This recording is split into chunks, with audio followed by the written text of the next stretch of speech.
The shadow অডিওগ্রাম চ্যানেলে সকল শ্রোতা বন্ধুদের স্বাগত। আজকে আমি সুনীল গঙ্গোপাধ্যায়ের লেখা একটি গল্প সুনেত্রার কথা এটি পাঠ করব। গল্পটি সম্পূর্ণরূপে প্রাপ্তবয়স্কদের জন্য। গল্পটি ভালো না লাগলে দয়া করে এড়িয়ে যাবেন।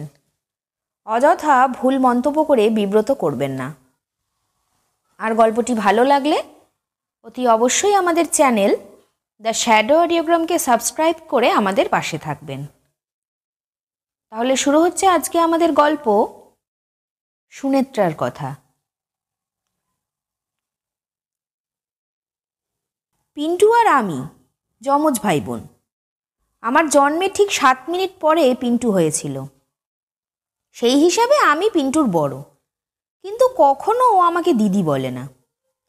যমজ হলেও কিন্তু আমরা একরকম দেখতে নই। বাবার বন্ধু রতন কাকার 2 ছেলে যমজ, ওরা কিন্তু হুবহু একরকম। কে যে অজয় আর কে যে সুজয় তা আমরা বুঝতেই পারি না। আমাদের দুজনের চেহারা দুরকম। মা অবশ্য বলেন আমাদের ভাই বোনের মধ্যে চেহারার একটা মিল আছে ঠিকই, কিন্তু সেটা আর কেউ বুঝতে পারে না। পিন্টুর গায়ের রং ছেলে ছেলে মতন, ফর্সা নয় আবার কালোও নয়, মুখখানাও চোখা ধরনের। সেই তুলনায় আমাকে সবাই ফর্সাই বলে। আমাদের নামেও মিল নেই। ও পিন্টু, আমি বাবলি। ওর ভালো নাম জয়দীপ, আমার সুনেত্রা। আমার স্পষ্ট মনে আছে, আমার ঠিক 13 বছর 1 মাস বয়স পর্যন্ত আমি আর পিন্টু ছিলাম সব দিক থেকে সমান। বরং খেলাধুলোতে আমি একটু বেশিই ভালো ছিলাম। পিন্টুর চেয়ে আমার স্বাস্থ্য ভালো, আমার গায়ের জোরও বেশি ছিল। আর একটু ছোট বয়সে যখন আমরা মারপিট করতাম, পিন্টু কোনো দিনও আমার সঙ্গে পারেনি। দুজনের আলাদাই স্কুল হলেও আমরা এক ক্লাসেই পড়ি। রেজাল্টও দুজনেরই ভালো হয়। মনে পড়ে সেবারে সেই দেওঘরে বেড়াতে যাওয়ার কথা। আমরা যে বাড়িটায় ভাড়া নিয়েছিলাম সেই বাড়ির উঠোনে একটা মস্ত বড় পেয়ারা গাছ ছিল। তাতে অনেক পেয়ারা ফলেছিল, চমৎকার মিষ্টি পেয়ারা, ভেতরটা লালচে ধরনের। পিন্টু তো তরতরিয়ে উঠে গেল গাছে। 7টা পেয়ারা পেরে নেমে এসে আমাকে আর দিদিকে মাত্র একটা করে দিয়ে পিন্টুটা কিপ্টের মতন নিজের গাছে রেখে দিল বাকিগুলো। তখন আমিও চড়লাম গাছে। মা বারণ করলেন। বলেছিলাম, বাহ, পিন্টু গাছে উঠতে পারে তো আমি উঠবো না কেন? আমিও 7-8টা পেয়ারা পেরেছিলাম। দেওঘরে বাবা একটা গাড়ি ভাড়া করেছিলেন। সেটাতে চড়ে আমরা জসিডি, ত্রিকুট, রিখিয়া বেড়াতে যেতাম। নন্দন পাহাড়টা খুব ছোট, সেটার একদম ওপর পর্যন্তই গাড়ি করে যাওয়া যায়। বাবা মায়েরা গাড়িতে করেই যাচ্ছিলেন। পিন্টু বলল ও নিচ থেকে দৌড়ে উঠবে। আমিও নেমে পড়লাম গাড়ি থেকে। তারপর দুজনে ছুটে ছুটে প্রায় একই সঙ্গে পৌঁছে গেলাম ওপরের মন্দিরের কাছটায়। সেবার ছোট মাসি ছিলেন আমাদের সঙ্গে। তিনি বলেছিলেন, ওরা যমজ তো, তাই সব ব্যাপারেই সমান। কিন্তু 13 বছর 1 মাস বয়সে আমি পিন্টুর থেকে অনেক আলাদা হয়ে যাই। তারিখটা আমার মনে আছে, কারণ তার 1 মাস আগেই আমাদের দুজনের জন্মদিন ছিল। তারপর 1 মাস বাদেই আমার শরীরে একটা পরিবর্তন এলো। আমি ভয় পেয়েছিলাম খুব, কিন্তু মা বললেন ভয়ের কিছু নেই, মেয়েদের ওরকম হয়। এখন থেকে খুব সাবধানে থাকতে হবে, বুঝলি? এই পৃথিবীতে মেয়েদের অনেক বিপদ। সেই দিন বুঝলাম পিন্টু ছেলে আর আমি মেয়ে। আমাদের জীবনটা একরকম নয়। আমার শরীরে আরও কতগুলো পরিবর্তন এলো। আমার বুকে ঢেউ খেলে গেল। পিন্টু হাফ প্যান্ট পরে, আমি ফ্রক পরি। আমি লক্ষ্য করলাম পিন্টুর তুলনায় আমার উরু কেমন যেন গোল গোল হয়ে আসছে। আমার খুব বিচ্ছিরি লাগতো। আমার এই পরিবর্তন আমার একটুও পছন্দ হচ্ছিল না। আমি আরও লক্ষ্য করলাম মা আর দিদির সব সময় আমার দিকে নজর, অথচ পিন্টু ক্রমশ আরও বেশি স্বাধীন হতে লাগলো। পিন্টু এখন একা বাড়ি থেকে বেরিয়ে বিকেলবেলা বিবেকানন্দ পার্কে বল খেলতে যায়। আর স্কুল থেকে ফেরার পর বিকেলবেলা বাড়িতেই থাকতে হয় আমাকে। সপ্তাহে 2 দিন আমি গানের স্কুলে যাই। আমাদের কাজের লোক রঘু আমাকে সঙ্গে করে নিয়ে যায়, আবার ফিরিয়ে নিয়ে আসে। অথচ পিন্টুর কোনো পাহারাই লাগে না। পিন্টু আজকাল আর ভালো করে মেশে না আমার সঙ্গে।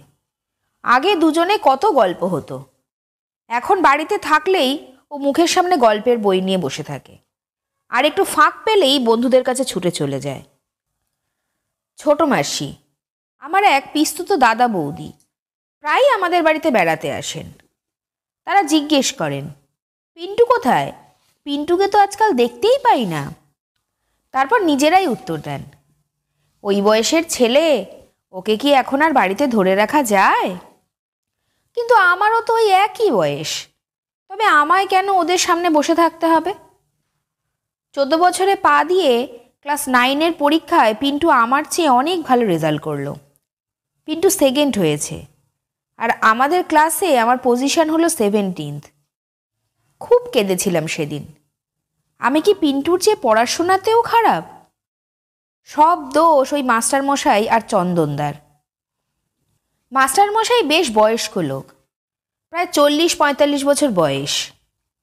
আমাকে আর পিন্টুকে ক্লাস 4 থেকে পড়াচ্ছেন। সেই মাস্টারমশাই হঠাৎ কীরকম বদলে গেলেন এবছর। হয়তো আমাকে আর পিন্টুকে কিছু লিখতে দিয়েছেন। এক সময় আমি হঠাৎ মুখ তুলে দেখি মাস্টারমশাই এক দৃষ্টে তাকিয়ে আছেন আমার বুকের দিকে, একেবারে আমার ফ্রকের ভেতর দিকে তার চোখ। আগে তো কোনোদিন মাস্টারমশাইয়ের এরকম দৃষ্টি দেখিনি। ক্রমশ মাস্টারমশাইয়ের স্বভাব আরও বদলাতে লাগলো। পিন্টু একটু উঠে গেলেই উনি আমার উরুর উপর হাত রাখেন। প্রথম প্রথম ভাবতাম এমনি বুঝি অন্যমনস্কভাবে উনি হাতটা রেখেছেন, খেয়াল করেননি। কিন্তু কদিন বাদেই বুঝলাম পিন্টু উঠে গেলেই উনি ওই রকম হাত রাখেন, একটু একটু চাপ দেন। একদিন আমার হাত থেকে কলমটা নেওয়ার সময় উনি একেবারে স্পষ্ট ইচ্ছে করে আমার বুক ছুঁয়ে দিলেন। কত কষ্ট যে পেয়েছি মাস্টারমশাইয়ের এই ব্যবহারে তা একমাত্র ভগবান ছাড়া আর কেউ জানেন না। রাত্রিরে একা একা কেঁদে কেঁদে বালিশ ভিজিয়েছি। যেদিন মাস্টারমশাই আসেন সেদিন বিকেল থেকেই আমার মনে আতঙ্ক জাগে। এই রকম মনের অবস্থায় পড়াশোনা হয়? অথচ এ কথা কাকে বলবো? বাবা মাকে জানালে মাস্টারমশাইয়ের অপমান হবে না? অথচ মাস্টারমশাই এমনিতে কত ভালো লোক। পিন্টুকে তো উনি বিরক্ত করেন না, শুধু আমি মেয়ে বলেই। দিদি একদিন ধরে ফেলেছিল। সেদিন মাস্টারমশাই খুব অসভ্যতা করেছিলেন। রাত্রিরে আমি শুয়ে শুয়ে কাঁদছিলাম। দিদি হঠাৎ জেগে উঠে বসেছিল। এই বাবলি, তোর কি হয়েছে রে? তুই কাঁদছিস কেন? আমি কোনো উত্তর দিইনি। আমার কান্না আরও বেড়ে গিয়েছিল। দিদি আমার পিঠে হাত বুলিয়ে বলেছিল, কাঁদিস না, এই বয়সে এরকম হয়, আমি জানি তো। এমনি এমনি মন খারাপ হয়, এমনি এমনি কান্না পায়। আমারও এরকম হতো। দেখিস, আর কয়েক বছর বাদেই সব ঠিক হয়ে যাবে। বাড়িতে যেসব পুরুষ মানুষ আছে, যাদের কাউকে দাদা বা কাকা বা মামা বলি, তাদের অনেকেরই একটা নতুন রোগ হয়েছে। আমাকে দেখলে তারা আমার কাঁধে হাত দিয়ে কথা বলার চেষ্টা করেন। কেউ কেউ বুকের কাছে টেনে নিয়ে যেতে চান। এরা তো আগে এরকম করতেন না। কেউ তো পিন্টুর কাঁধে হাত দিয়ে কথা বলে না। পুরুষদের কথা বাদ দিলাম, যেসব মহিলারা আসেন তারা তো কেউ পিন্টুকে বুকের কাছে টেনে নেওয়ার চেষ্টা করেন না। পিন্টুও মেয়েদের এড়িয়ে চলে। আজকাল যেন ও মেয়েদের কথা বলার যোগ্যই মনে করে না। পরীক্ষার রেজাল্ট ওরকম হওয়ার পর আমি বাধ্য হয়ে বাবা মাকে বললাম, ওই মাস্টারমশাই আর পড়াতে পারছেন না দুজনকে, আমি আর ওনার কাছে পড়ব না। পিন্টুও বলল, পুরনো মাস্টারমশাইয়ের কাছে পড়ে কোনো লাভ হচ্ছে না। পিন্টুকে কিছু বুঝতে পেরেছিল? তাহলে আমাকে কিছু বলেনি কেন? এখন আর পিন্টুর মনের কথা আমি বুঝতে পারি না। মাস্টারমশাইকে ছাড়িয়ে দেবার পর ওনার জন্য কিন্তু আমার খুব কষ্ট হয়েছিল। নিশ্চয়ই উনি মনে মনে খুব আঘাত পেয়েছেন। শেষ দিন যাওয়ার সময় ওনার মুখখানা কীরকম যেন শুকনো আর বিষণ্ণ দেখাচ্ছিল। মাস্টারমশাই আর আসবেন না ভেবে বেশ কয়েকদিন ওনার জন্য কেঁদেছিলাম। চন্দনদাটার জন্য অবশ্য আমার একটুও কষ্ট হয় না, বরং রাগ হয়। চন্দনদাকে দেখলেই আমার গা জ্বালা করে। আমাদের বাড়ির ঠিক উল্টো দিকেই থাকে মৌটুসি। আমার 7-8 বছর বয়স থেকেই ও আমার বন্ধু। মৌটুসি আমার থেকে বয়সে একটু বড়, বোধহয় 2 বছরের। একবার ও টাইফয়েড হয়েছিল বলে ও পরীক্ষা দিতে পারেনি, আর একবার কি যেন গন্ডগোল হয়েছিল, তাই ও এখন আমার সঙ্গে এক ক্লাসেই পড়ে। মৌটুসি খুব ভালো মেয়ে, বেশ ঠান্ডা মতন স্বভাব, তবে বেচারি পড়াশোনার জিনিস ঠিক মনে রাখতে পারে না। মাসিমা তাই বলেছিলেন, বাবলি তুই এসে মাঝে মাঝে মৌটুসির সঙ্গে পড়তে বসলেও তো পারিস, ওকে একটু দেখিয়ে দিতে পারিস, আমার বেশ ভালোই লাগে। পিন্টু আগে ইতিহাস ভূগোলে কাঁচা ছিল, তখন আমি তো পিন্টুকে ইতিহাস ভূগোলের অনেক কোয়েশ্চেন আনসার বলে দিয়েছি। আমি তো ঠিকই করেছি, বড় হয়ে আমি কোনো কলেজে পড়াবো। মৌটুসিদের বাড়ি গিয়ে পড়াশোনা করলে আমার মাও কোনো আপত্তি করেন না। কখনো দরকার হলে মা রঘুকে পাঠিয়ে আমায় ডেকে আনতে পারেন। বেশ চলছিল, কিন্তু সব গন্ডগোল করে দিল ওই চন্দনদা। আচ্ছা, চন্দনদা আমায় কত বাচ্চা বয়স থেকে দেখছে। মৌটুসি যেমন ওর বোন, তেমনি আমিও তো ওর বোনেরই মতন। তবু চন্দনদা কেন আমার সঙ্গে ওরকম অসভ্যতাম করবে? আমি আর মৌটুসি ওদের তেতলার ঘরে বসে নিরিবিলিতে পড়ি। মাঝে মাঝে চন্দনদা সেই ঘরে ঢুকে পড়ে, কোনো কথা বলে না, দেয়ালের দিকে তাকিয়ে থাকে, কিংবা একটা বই নিয়ে নাড়াচাড়া করে। তারপর একটু বাদে আবার বেরিয়ে যায়। আমি মাঝে মাঝে অবাক হয়ে তাকাই, চন্দনদা কোনো কথা বলে না কেন। এমনকি আমি নিজে থেকেও কোনো কথা বললে দায়সারা উত্তর দিয়ে চলে যায় ঘর থেকে। এর মানে আমিও বুঝতে পারি না। কোনো কথাই যদি বলবার না থাকে, তাহলে চন্দনদা কি দেখতে আসে? এই রকমভাবেই চলছিল। একদিন চন্দনদার আসল চেহারাটা টের পেলাম। মৌটুসি বাথরুমে গেছে, আমি মন দিয়ে একটা অঙ্ক কষছি। সেই সময় চোরের মতন শট করে ঘরে ঢুকলো চন্দনদা। চোরের মতন বলছি কারণ চন্দনদার চোখ মুখ একদম অন্য রকম হয়ে গিয়েছিল। দরজার পাশে দেয়াল ঘেঁষে দাঁড়িয়ে চন্দনদা ফিসফিস করে বলল, এই বাবলি শোন, চট করে এদিকে আয়। আমি অবাক হয়ে বললাম, কি? এদিকে আয় না কেন? কি বলবে বলো? তুই আমার কাছে আসবি না? না। চন্দনদা ছুটে এসে আমাকে জড়িয়ে ধরল। প্রথমেই হাতটা দেওয়ার চেষ্টা করলো আমার বুকে। আমি 2 হাত দিয়ে নিজেকে আড়াল করে মুখ নিচু করলাম। তবুও চন্দনদা জোর করে আমাকে চেয়ার থেকে টেনে তোলার চেষ্টা করলো। ঘরের পাশেই বাথরুম, আমি চিৎকার করলেই মৌটুসি শুনতে পাবে, কিন্তু লজ্জায় আর ভয়ে আমি চিৎকার করতেই পারিনি। চন্দনদা জোর করে আমাকে বুকে চেপে ধরে হাত দিয়ে আমার থুতনি তুলে ধরে আমার ঠোঁট কামড়ে দিল। তারপরই হঠাৎ আমায় ছেড়ে দিয়ে পালিয়ে গেল ছুটে। আমার এত বিচ্ছিরি লেগেছিল, এত ঘেন্না করছিল যে ইচ্ছে করছিল তক্ষুনি মরে যাই। চন্দনদার গায়ে বিকট ঘামের গন্ধ। মনে হচ্ছিল সেই মুহূর্তে চন্দনদা মানুষ নয়, একটা জানোয়ার, আমার গা থেকে মাংস খেতে এসেছিল। অনেকক্ষণ আমি স্বাভাবিক হতে পারিনি। আমার সারা শরীর থরথর করে কাঁপছিল। মৌটুসি এসে বোধহয় কিছু বুঝতে পেরেছিল।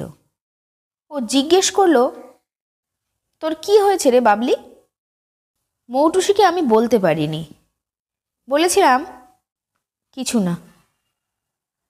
আমি ভাবতে চেষ্টা করেছি, চন্দনদা বা অন্য পুরুষরা যে এই রকম করে, এতে ওরা কি আনন্দ পায়?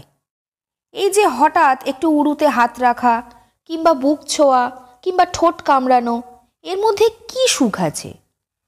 আমার তো এইসবে একটু আনন্দ হয় না, বরং অসভ্য, নোংরা, ঘিনঘিনে মতন লাগে। আমি যে কিছুই জানি না তা তো নয়। আমি বায়োলজি পড়েছি, আমি জানি নারী ও পুরুষের পরস্পরের প্রতি একটা জৈব আকর্ষণ থাকে, এটা প্রকৃতির বিধান। কিন্তু মানুষ তো পশু নয়। বহু শতাব্দী ধরে মানুষ একটু একটু করে সভ্য হয়েছে। শারীরিক মিলন একটা পবিত্র সুন্দর ব্যাপার, এতে পরস্পরের সম্মতি থাকা দরকার। এটা কি জোর করে কেড়ে নেওয়ার জিনিস? ডায়েরি, তুমি বলো তো, চন্দনদার মতন গাধা ধরনের পুরুষরা কেন এটা বোঝে না? আমার সবচেয়ে বেশি রাগ হয় একটা কথা ভাবলে, আমি মেয়ে বলেই কেন ওরা আমার ওপর জোর করবে? মেয়েরা তো পুরুষদের ওপর জোর করে না। পিন্টু আর আমি সমান বয়সী, অথচ পিন্টু কত স্বাধীন। সে যে কোনো জায়গায় যেতে পারে, যার সঙ্গে খুশি মিশতে পারে, যেমন ইচ্ছে খেলাধুলো করতে পারে। আর আমায় কেন শাড়ি পরলেই সবসময় বুকের আঁচল টানতে হবে? আমি ইচ্ছে মতন অন্যদের সামনে পা ছড়িয়ে বসতে পারবো না, কোনো পুরুষের চোখের দিকে বেশিক্ষণ তাকাতে পারবো না। আর একা ঘরে কোনো পুরুষ মানুষের সঙ্গে থাকার তো প্রশ্নই ওঠে না। প্রকৃতির চোখে মেয়েরা আর ছেলেরা কি আলাদা? তবে কেন শুধু মেয়েদের ওপরেই এত বাধা নিষেধ? এইসব ভাবলে এমন গা জ্বালা করে যে ইচ্ছে হয় বাড়ি ছেড়ে চলে যাই সেই সব দেশে যেখানে নারী ও পুরুষের সমান অধিকার আছে। চন্দনদা আরও 3-4 বার ওই রকম অসভ্যতামি করেছিল। আমি একদিন বলেছি, তুমি যদি আর একবার আমার ওপর জোর করো তাহলে আমি আত্মহত্যা করে চিঠি লিখে যাব যে তুমি আমার মৃত্যুর জন্য দায়ী। তারপর অবশ্য মৌটুসির বিকলাই হলো, পড়াশোনা বন্ধ, আমি আর ও বাড়িতে যাই না। এরই মধ্যে একটা নতুন অভিজ্ঞতা হলো। গ্রীষ্মের ছুটিতে পিন্টু ওর বন্ধুদের সঙ্গে গেল কালিম্পং। আমি যদি আমাদের ক্লাসের কয়েকটি মেয়ের সঙ্গে এরকম বাইরে কোথাও বেড়াতে যেতে চাইতাম, আমার বাবা মা জীবনেও রাজি হতেন না। চতুর্দিকে বাঘেরা ঘুরে বেড়াচ্ছে, আমাদের একা পেলেই খেয়ে ফেলবে। পিন্টু যা পারে আমরা তা পারি না। যাই হোক, পিন্টু চলে যাওয়ায় আমার এক বিপদ হলো। সন্ধেবেলায় বাবা মায়ের প্রায়ই কোথাও না কোথাও নেমন্তন্ন থাকে। বাবার অফিসের পার্টি কিংবা কোনো বন্ধুর বাড়িতে আড্ডা, সেই সব জায়গায় আমাকেও যেতে হবে। কারণ আমার বয়সী মেয়েকে নাকি বাড়িতে একলাও রেখে যাওয়া যায় না। আমার পড়াশোনায় ক্ষতি হোক তাতেও কিছু যায় আসে না, আমাকে যেতেই হবে। অথচ ওই সব জায়গায় যেতে আমার একটুও ভালো লাগে না। অনেক বাড়িতেই আমার বয়সী কোনো ছেলে মেয়ে থাকে না, বড়রা মদ খেয়ে হ্যাঁ হ্যাঁ করে, আমার বিচ্ছিরি লাগে। আর জানি তো, বাবার বন্ধুরা একটু সুযোগ পেলেই আমাকে স্নেহ দেখাবার অছিলায় আমার কাঁধে হাত দিয়ে বুকে টানবার চেষ্টা করবে। এবার আমি বেঁকে বসলাম, মাকে স্রেফ জানিয়ে দিলাম আমি আর কিছুতেই যাব না, নিজের বাড়িতে দরজা বন্ধ করে বসে থাকবো, তাতেও তোমাদের ভয়? মা আমার রাগ দেখে আমার কথা মেনে নিতে বাধ্য হলেন, তবে বারবার বলে দিলেন অচেনা কেউ এলে যেন আমি কিছুতেই দরজা না খুলি। একদিন এলো একজন, ঠিক অজানা নয়, অনেকদিন আগে আসানসোলে দেখেছিলাম একবার। আমার এক পিস্তুত বৌদির ভাই, ওর নাম রণজয়। আসানসোল থেকে বিএসসি পাশ করে যাদবপুরে ইঞ্জিনিয়ারিং পড়তে এসেছিল বাবা মায়ের সঙ্গে দেখা করতে। দরজা খুলে আমি ভেতরে বসালাম। বেশ লম্বা হয়েছে ঝন্টুদা, চমৎকার স্বাস্থ্য, সাদা প্যান্ট আর সাদা শার্ট পরা। আমায় বলল, তোমার নাম কি যেন? তোমায় খুব ছোট্ট দেখেছিলাম। আমি বললাম, আমার নাম সুনেত্রা। আপনার নাম কিন্তু আমার মনে আছে, ভালো নাম রণজয়, ডাকনাম ঝন্টু। আপনিও তখন বেশ ছোটই ছিলেন। বাড়িতে রঘুও নেই, শুধু আমি একা। ঝন্টুদা আমার পড়ার টেবিলের বইগুলো উল্টে পাল্টে দেখতে দেখতে বলল, তুমি চা বানাতে পারো? খুব চা খেতে ইচ্ছা করছে। দোকানের চা আমার মোটেই ভালো লাগে না। আমি চা মোটামুটি তৈরি করতে জানি, যদিও আমি নিজে চা খেতে ভালোবাসি না। আমার তৈরি চায়ে চুমুক দিয়ে ঝন্টুদা বলল, বাহ। তারপর ফস করে একটা সিগারেট ধরালো। এরপর ঝন্টুদা রইল প্রায় 2 ঘন্টা। কত রকম গল্প করলো। ঝন্টুদার বাবা একটা বড় কয়লা খনির ম্যানেজার, সেই কয়লা খনির কত রোমাঞ্চকর কাহিনী। এই 2 ঘন্টা একলা ঘরে থেকেও ঝন্টুদা কোনো রকম অসভ্যতা করল না। একবার আমার গায়ে হাতও ছোঁয়ালো না, এমনকি আমার বুকের দিকেও স্থির দৃষ্টিতে তাকায়নি, যেন দুজনেই সমান সমান মানুষ। আমি অভিভূত হয়ে গেলাম ঝন্টুদার ব্যবহারে। তাহলে তো সব পুরুষ মানুষ একরকম নয়, কেউ কেউ তো মেয়েদের সম্মান দিতেও জানে। ঝন্টুদার ব্যবহার একেবারে সাবলীল। বিদায় নেওয়ার সময় দরজার কাছে দাঁড়িয়ে ঝন্টুদা হঠাৎ বলল, ও, একটা কথা বলা হয়নি, তোমার নাম সুনেত্রা কে রেখেছে? আমি খুবই অবাক হয়ে জিজ্ঞেস করলাম, কেন? নামটা তোমায় খুব মানিয়েছে, তোমার চোখ দুটি খুব সুন্দর। আমার শরীর যেন ঝনঝন করে উঠল। পা থেকে মাথা পর্যন্ত একটা বিদ্যুৎ তরঙ্গ খেলে গেল। কথাটা বলেই ঝন্টুদা সিঁড়ি দিয়ে নেমে গেল তরতরিয়ে। আমি দরজার কাছে অনেকক্ষণ একা দাঁড়িয়ে রইলাম। আমাকে অনেকেই দেখতে ভালো বলে, কিন্তু কোনো দিন এত আনন্দ পাইনি। তারপর থেকে ঝন্টুদা আমাদের বাড়িতে মাঝে মাঝেই এসেছে। যাদবপুরের হোস্টেলে জায়গা পায়নি। ঝন্টুদা তার এক বন্ধুর ঘর ভাড়া করে আছে, নিজেরাই রান্না করে। ঝন্টুদা সেই জন্যই প্রায় আমার মায়ের হাতের রান্না খেতে আসে। লজ্জা টজ্জা কিচ্ছু নেই। দুপুরে এসে বলে, মাসিমা, আমি নিজেই নিজেকে নেমন্তন্ন করলাম, আজ এখানে খাবো। আমার আর পিন্টুর সঙ্গে ঝন্টুদার খুব ভাব হয়ে গেছে। ঝন্টুদা এলেই বেশ ভালো লাগে। বাড়িতে যেন একটা টাটকা হাওয়া ঢুকে পড়ে। আমার গানের স্কুল হাজরা পার্কের কাছে। একদিন সেখান থেকে ফেরার সময় বসুশ্রী সিনেমার কাছে ঝন্টুদা দাঁড়িয়ে আছে তার এক বন্ধুর সঙ্গে। আমাকে দেখতে পেয়ে বলল, এই তো বাবলিকে পাওয়া গেছে, তাহলে আর চিন্তা নেই। আমি বললাম, কি ব্যাপার? ঝন্টুদা বলল, আমি আর সুমিত এক্ষুনি টস করব ভাবছিলাম যে কে এখন বাড়িতে গিয়ে চা বানাবে। তোমায় পাওয়া গেল, তুমি বানিয়ে দেবে, চলো আমাদের ওখানে চলো। আমার সঙ্গে রঘু ছিল।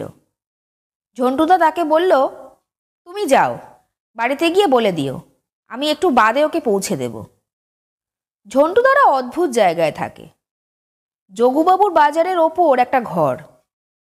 বাজারের ওপর যে মানুষ থাকে তা আমি জানতাম না আগে। কত রকম দোকান, কত হইচই। অবশ্য ঘরের সামনে একটা চওড়া বারান্দা আছে, পাশাপাশি 2টো খাট। ওই ঘরের মধ্যেই স্টোভে রান্নার ব্যবস্থা।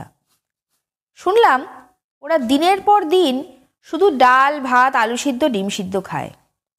খুব যেদিন মাছ বা মাংস খাওয়ার ইচ্ছে হয় সেদিন ওরা বাজারেই কোনো হোটেলে খেতে যায়। আমার বেশ মজা লাগলো। দিব্যি ছন্নছাড়া জীবন। অবশ্য এই ধরনের ছন্নছাড়া জীবনের স্বাদ শুধু ছেলেরাই পেতে পারে। এই বয়সী 2টো মেয়ে কি এরকম বাজারের ওপর ঘর ভাড়া করে থাকতে পারবে? তাহলে অমনি বাঘ ভাল্লুকের উৎপাত শুরু হবে। আমি ওদের চা তৈরি করে খাওয়ালাম। চা খেতে খেতে অনেক গল্প হলো। ঝন্টুদার বন্ধু সুমিতও বেশ খোলামেলা ধরনের ছেলে। একসময় সুমিত বলল, এই রে, ঘরে তো ডাল নেই, রাত্রিরে কি রান্না হবে? ঝন্টুদা বলল, ডাল দরকার নেই, আলু সিদ্ধ ডিম সিদ্ধ দিয়ে চালিয়ে দেব।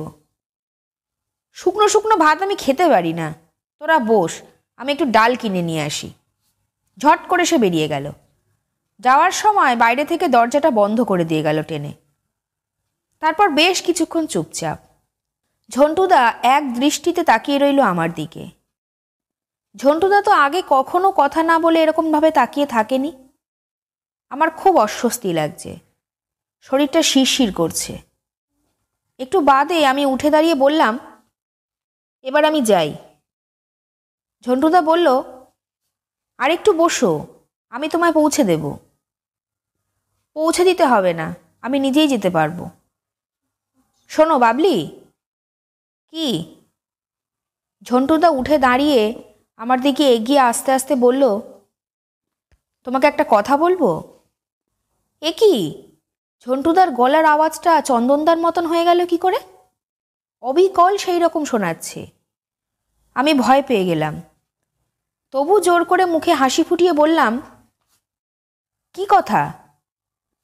ঝন্টুদা আমার 2 কাঁধে হাত রাখল, তারপর নির্নিমেষ চেয়ে রইল আমার চোখের দিকে।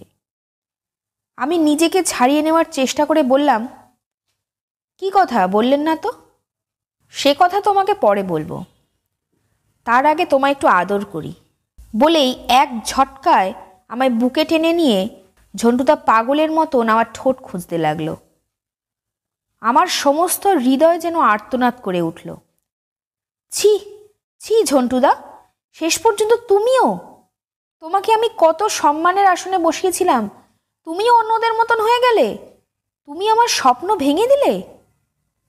মুখে বললাম, প্লিজ প্লিজ আমায় ছেড়ে দাও, আমি আর কোনোদিনও তোমাদের এখানে আসবো না, প্লিজ ওরকম করো না, ছেড়ে দাও। কোনো রকমে নিজেকে ছাড়িয়ে নিয়ে আমি দৌড়ে বেরিয়ে গেলাম ঘর থেকে। তারপরেও ঝন্টুদা আমাদের বাড়িতে এসেছে, ব্যবহারের কোনো তফাৎ হয়নি, সেই রকমই হাসি আর গল্প। শুধু আমি আর ওর চোখের দিকে তাকাই না, 2-1টার বেশি কথাও বলি না। তারপর সেই ঘটনা ঘটল। ডায়েরি, তোমার কাছে তো আমি মিথ্যে কথা বলবো না, তোমার কাছে সব সত্যি কথাই বলতে হবে। সেই দিন আমাদের কলেজে 1 পিরিয়ড হওয়ার পরে ছুটি হয়ে গেল। কি একটা কারণে অন্য সব কলেজে সেদিন স্ট্রাইক ছিল। আমাদের ক্লাস শুরু হয়ে যাওয়ার পর অন্য জায়গার ছেলেমেয়েরা এসে গেটের সামনে হইচই লাগিয়ে দিল। কলেজ থেকে বেরিয়ে আমি হাঁটতে লাগলুম একা একা। ঝিরঝির করে বৃষ্টি পড়ছে, আপন মনে হাঁটছি, কোথায় যাচ্ছি তা জানি না। হঠাৎ মনটা খুব খারাপ হয়ে গেছে। সেই যে দিদি বলেছিল, এমনিই কষ্ট হয়, এমনিই মন খারাপ লাগে। আমার মনে হচ্ছে আমার কোনো বন্ধু নেই, পৃথিবীতে আমার কোনো যাওয়ার জায়গা নেই। আমি যদি মরে যাই তাহলে কারোর কোনো ক্ষতিই হবে না। হাঁটতে হাঁটতে এক সময় দেখলাম আমি যোগুবাবুর বাজারের সামনে এসে দাঁড়িয়েছি। এ কি, আমি এখানে এলাম কেন? এদিকে তো আমার বাড়ির রাস্তা নয়। কে আমাকে এখানে আসতে বলল? ঝন্টুদার সঙ্গে যদি দেখা হয়, নিশ্চয়ই আগের দিনে সেই ব্যবহারের জন্য লজ্জা পেয়ে ক্ষমা চাইবে। সেদিনের আগে পর্যন্ত ঝন্টুদা আমার বন্ধু ছিল। অবশ্য এখন তো ঝন্টুদার দেখা পাওয়া যাবে না, ওরা তো কলেজে গেছে। পায়ে পায়ে উঠে গেলাম সিঁড়ি দিয়ে। ওদের দরজার বাইরে তালা নেই, একটু ঠেলতেই খুলে গেল। 2টো খাটের ওপর শুয়ে শুয়ে মন দিয়ে পড়াশোনা করছে দুজনে, শুধু পাজামা পরা, খালি গা। আমাকে দেখেই ঝন্টুদার মুখখানা উজ্জ্বল হয়ে উঠল। তাড়াতাড়ি একটা গেঞ্জি গায়ে দিয়ে বলল, এসো এসো, কলেজ স্ট্রাইক তো। ওর বন্ধু বলল, ভালোই হলো, ও আমাদের আজ ভাত রান্না করে দেবে। ঝন্টুদা বলল, যা, কেন ভয় দেখাচ্ছিস? না গো বাবলি, আমাদের আগেই ভাত রান্না হয়ে গেছে। তাহলে ও আমাদের চা তৈরি করে দিই। আমি স্টোভ জেলে গরম জল চাপালাম। একটু আগেকার মন খারাপটা হাওয়ায় উড়ে গেছে এরই মধ্যে। বেশ একটা ফুরফুরে ভাব লাগছে। চা খেতে খেতে খানিকক্ষণ এটা সেটা গল্পের পর ঝন্টুদার বন্ধু বলল, এই রে, নুন নেই তো, ভাত খাবো কি করে?